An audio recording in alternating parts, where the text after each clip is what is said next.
بسم اللہ الرحمن الرحیم۔ تمام تعریفیں اللہ رب العزت کی بابرکت ذات پر، اور بے شمار درود و سلام ہمارے نبی محمد مصطفیٰ صلی اللہ علیہ وآلہ وسلم، ان کی ازواج مطہرات، ان کی آل اور صحابہ کرام پر۔ السلام علیکم ورحمۃ اللہ وبرکاتہ۔ میری بہنوں، شعبان وہ بابرکت مہینہ ہے جس میں تمام بھلائیوں کے دروازے کھول دیے جاتے ہیں، اور یہ وہ مہینہ ہے جس سے لوگ غافل اور سست ہیں۔ رجب اور رمضان المبارک کے درمیان شعبان کا مہینہ عبادتوں کا مہینہ ہے، اور اسی مناسبت سے ہم آپ کے لیے لے کر آئے ہیں ایک ایسا بابرکت عمل کہ آپ شعبان المعظم کے چاند کو دیکھ کر یہ سورت پڑھ لیجئے، پھر دیکھیے کس طرح غیب امداد ہوتی ہے۔ 3 دن کا یہ عمل ہے۔ 3 دن کے اندر خوشیاں ہی خوشیاں آپ کے گھر کے دروازے کو کھٹکھٹائیں گی۔ بہت ہی آسان اور طاقتور عمل ہے۔ بزرگان دین کے کیے ہوئے اس وظیفے کو آپ تک پہنچا رہے ہیں ہمارے نبی صلی اللہ علیہ وآلہ وسلم کے فرمان کے ساتھ۔ تو آپ نے ویڈیو کو لائک کرنا ہے، دل سے شیئر بھی کرنا ہے، اس سے پہلے ہمارے چینل سید دین کارنر کو سبسکرائب کر کے بیل آئیکن کو دبائیے اور نوٹیفیکیشن پر بھی کلک کر دیجیے گا۔ محترم ساتھیو، ارشاد نبی صلی اللہ علیہ وآلہ وسلم کے مطابق شعبان المعظم وہ مہینہ ہے جس سے لوگ غافل اور سست ہیں۔ رجب اور رمضان المبارک کے درمیان شعبان وہ مہینہ ہے جس میں اعمال رب العالمین کے حضور پیش کیے جاتے ہیں۔ اللہ رب العزت کی رحمت اور بخشش کے دروازے یوں تو ہر وقت ہر کسی کے لیے کھلے رہتے ہیں۔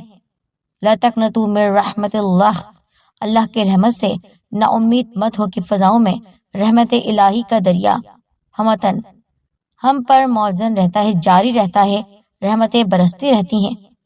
اس کی رحمت کا سایہ ہر وقت اپنے بندوں پر رہتا ہے، اور مخلوق کو اپنے سایہ رحمت میں وہ لیے رہتا ہے۔ اس کی ہستی کریم ہے اور اسی کی شان کریمانہ ہے۔ اس غفار رحمان الرحیم پروردگار نے اپنی اس ناتواں مخلوق پر، جو بہت ہی سست ہے، عبادت کرنے میں بھی بہت کاہل ہے، غفلت کا شکار ہے، اس کو دیے ہیں یہ محترم مہینے۔ اور ان مہینوں میں ہوتی ہیں وہ راتیں کہ جن میں اگر بندہ عبادت کر لے تو یقیناً وہ معزز ہو جاتا ہے۔ اللہ تعالیٰ نے سال کے مہینوں میں سے 4 مہینے رجب، شعبان، رمضان اور محرم عظمت والے بنائے۔ ان میں سے شعبان کو چن لیا اور اسے رحمت عالم صلی اللہ علیہ وآلہ وسلم کا مہینہ قرار دیا۔ لہٰذا شعبان وہ بابرکت مہینہ ہے جس میں تمام بھلائیوں کے دروازے کھول دیے جاتے ہیں، آسمان سے برکتیں اتاری جاتی ہیں، گنہگار بخشش پاتے ہیں اور برائیاں مٹا دی جاتی ہیں۔ اس لیے شعبان کو المکفر یعنی گناہوں کی بخشش کا ذریعہ بننے والا مہینہ کہا جاتا ہے۔ حضرت انس بن مالک رضی اللہ تعالیٰ عنہ سے روایت ہے، رسول اللہ صلی اللہ علیہ وآلہ وسلم نے فرمایا، شعبان کو شعبان اس لیے کہا جاتا ہے کہ اس ماہ میں احترام رمضان کی وجہ سے بہت سی نیکیاں پھیلتی ہیں، اور رمضان کو رمضان اس لیے کہا جاتا ہے کہ اس ماہ میں بہت سے گناہ جلا دیے جاتے ہیں۔ شعبان کے الفاظ میں پوشیدہ حکمت شیخ عبد القادر جیلانی رحمۃ اللہ علیہ غنیت الطالبین میں بیان فرماتے ہیں، لفظ شعبان 5 حرفوں کا مجموعہ ہے۔ اس مہینے میں اللہ تعالیٰ کی طرف سے بندے کو یہ 4 چیزیں عطا ہوتی ہیں، یعنی عظمت، بلندی، نیکی، تقوی، الفت، محبت۔ یہ وہ مہینہ ہے جس میں نیکیوں کے دروازے کھل جاتے ہیں اور برکات کا نزول ہوتا ہے، گنہگار چھوڑ دیے جاتے ہیں اور برائیاں مٹا دی جاتی ہیں، اور مخلوق میں سب سے افضل اور بہترین ہستی حضور صلی اللہ علیہ وآلہ وسلم کی بارگاہ بے کس پناہ میں کثرت سے ہدیہ، درود شریف، سلام بھیجا جاتا ہے۔ اب آپ کے سامنے میں جو عمل بتانے جا رہی ہوں یہ آپ کو شعبان المعظم کی چاند کو دیکھ کر کرنا ہے۔ کوئی بھی نیا چاند آپ دیکھتے ہیں تو آپ نے سب سے پہلے ہمارے نبی صلی اللہ علیہ وآلہ وسلم کی سنت ادا کرتے ہوئے سنن ترمذی شریف کی حدیث کے مطابق یہ دعا پڑھنی ہے۔ بسم اللہ الرحمن الرحیم، اللہ اکبر، اللہم احلو علینا بالامن والایمان والسلامت والاسلام والتوفیق لما تحب ربنا وترضى ربنا وربک اللہ۔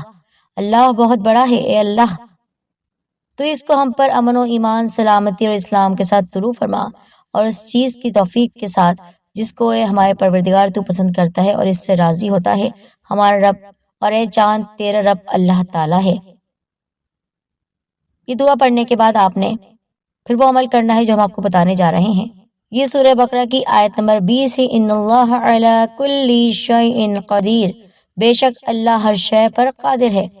اللہ تعالیٰ ہر شے پر قادر ہے، قدرت رکھتا ہے۔ شے اسی کو کہتے ہیں جسے اللہ تعالیٰ چاہے، اور جو مشیت یعنی چاہنے کے تحت اس کے ہر ممکن چیز شے میں داخل ہے، اور ہر شے اللہ تعالیٰ کی قدرت میں ہے، اور جو ممکن نہیں بلکہ واجب یا محال ہے اس سے اللہ تعالیٰ کے ارادے اور قدرت کا تعلق ہی نہیں ہوتا، کیونکہ اللہ تعالیٰ کی دسترس میں سب کچھ ہے، سب کچھ۔ ہم عاجز ہیں، ہمارے اندر نقص ہے، ہمارے اندر عیب ہے، لیکن اللہ تعالیٰ کی ذات میں کوئی نقص نہیں، وہ ہر عیب سے پاک ہے۔ یہ تسبیح آپ کو پڑھنی ہے 100 مرتبہ، اور پھر ایک بار سورہ یاسین آپ پڑھ لیجئے۔ کوشش کریں کہ آپ یہ عمل پہلے دن کر لیں، اور یہ عمل مسلسل 3 دن تک آپ کو کرنا ہے، یعنی شعبان المعظم کے 3 دن تک آپ یہ عمل ضرور کریں۔ انشاءاللہ 3 دن کے اندر غیبی امداد آپ کو حاصل ہوگی۔ اب بڑھتے ہیں علماء کرام کے اس فرمان کی جانب۔ امام قسطلانی رحمۃ اللہ علیہ نے بڑی لطیف بات کہی ہے، فرماتے ہیں بے شک شعبان رسول اللہ صلی اللہ علیہ وآلہ وسلم پر درود و سلام بھیجنے کا مہینہ بھی ہے، اس لیے کہ یہ وہ مہینہ ہے جس میں درود و سلام کی آیت بے شک اللہ اور اس کے فرشتے نبی مکرم صلی اللہ علیہ وآلہ وسلم پر درود بھیجتے رہتے ہیں۔ ایمان والو تم بھی ان پر درود بھیجا کرو اور خوب سلام بھیجا کرو۔ ان اللہ و ملائکتہ یصلون علی النبی یا ایھا الذین آمنوا صلوا علیہ وسلموا تسلیما۔ سورہ احزاب کی آیت مبارکہ ہے۔ جب اس آیت میں اقرار کیا گیا ہے کہ اللہ اور اس کے فرشتے دن رات نبی مہربان صلی اللہ علیہ وآلہ وسلم پر درود و سلام کا نذرانہ پیش کرتے ہیں، تو اے ایمان والو تم بھی آپ صلی اللہ علیہ وآلہ وسلم پر درود و سلام بھیجو۔ تو شعبان کا مہینہ اس لحاظ سے بھی بہت معتبر ہے۔ یہ آیت ماہ شعبان میں نازل ہوئی، تو شعبان کا تعلق حضور صلی اللہ علیہ وآلہ وسلم کے درود و سلام کے ساتھ بھی ہے، اور اللہ تعالیٰ کی بخشش و مغفرت اور توبہ کے ساتھ بھی ہے، لہٰذا اس ماہ اور شب برات کی عبادت سے حضور صلی اللہ علیہ وآلہ وسلم کی بارگاہ سے بھی قربت نصیب ہوتی ہے، اور اللہ تعالیٰ کی بارگاہ میں بھی قرب نصیب ہوتا ہے۔ اب چلتے ہیں اس موضوع کی جانب کہ حضور نبی کریم صلی اللہ علیہ وآلہ وسلم شعبان کو اپنا مہینہ قرار دے چکے ہیں۔ آپ نے اس کو قرار دیا ہے، اور اس ماہ کی حرمت و تعظیم کو اپنی حرمت اور تعظیم قرار دیا ہے۔ آپ صلی اللہ علیہ وآلہ وسلم کا فرمان ہے، ماہ رمضان اللہ تعالیٰ کا مہینہ ہے، اور ماہ شعبان میرا مہینہ ہے۔ شعبان گناہوں سے پاک کرنے والا ہے، اور رمضان گناہوں کو ختم کر دینے والا مہینہ ہے۔ حضرت انس بن مالک رضی اللہ تعالیٰ عنہ روایت کرتے ہیں کہ ماہ رجب کی آمد پر حضور نبی کریم صلی اللہ علیہ وآلہ وسلم یوں فرمایا کرتے، اے اللہ ہمارے لیے رجب اور شعبان میں برکتیں نازل فرما، اور رمضان ہمیں نصیب فرما۔ ام المومنین سیدہ عائشہ صدیقہ رضی اللہ تعالیٰ عنہا سے مروی ہے کہ ماہ شعبان میں حضور صلی اللہ علیہ وآلہ وسلم کثرت سے روزے رکھتے۔